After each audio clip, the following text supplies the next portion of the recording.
ભુજની કેકે હોસ્પિટલમાં સર્જરી વિના હૃદયનું કાણું બંધ કરવામાં આવ્યું।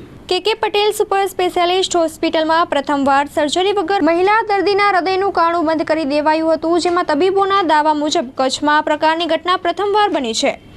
નિર્મલા પટેલ નામના 50 વર્ષીય મહિલાના હૃદયમાં એટ્રિયલ સેપ્ટલ ડિફેક્ટ, જે ઉપલી ચેમ્બર વચ્ચે છિદ્રનું કારણ બને છે, તેને હશુભાઈ બુડિયાના મેગા મેડિકલ કેમ્પમાં બિન સર્જિકલ પદ્ધતિનો ઉપયોગ કરીને આ સારવાર કરવામાં આવી હતી અને ઓપરેશનને ટાળવામાં સફળતા મળી હતી।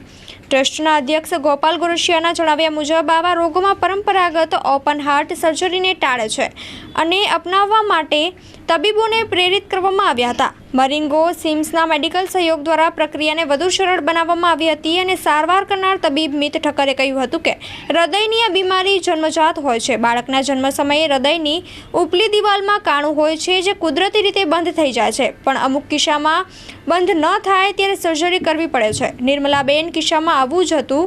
પગની નસમાંથી બટન પસાર કરીને છિદ્ર પૂરવામાં આવ્યું હતું, જેમાં doctor Ganesh, doctor Jaydatt, doctor Rugved Thakkar, doctor Tejas, doctor Nilesh, doctor Nishit lab ટીમની મહેનત રંગ લગાવી હતી। કચ્છ લેવા પટેલ એજ્યુકેશન અને મેડિકલ ટ્રસ્ટના કેસરાભાઈ પિંડોરિયા, મંત્રી મંજી પિંડોરિયા, સહમંત્રી વસંત પટેલ, ધનસુખ સિયાણી સહિતનાઓએ તબીબ ટીમને બિરદાવી હતી।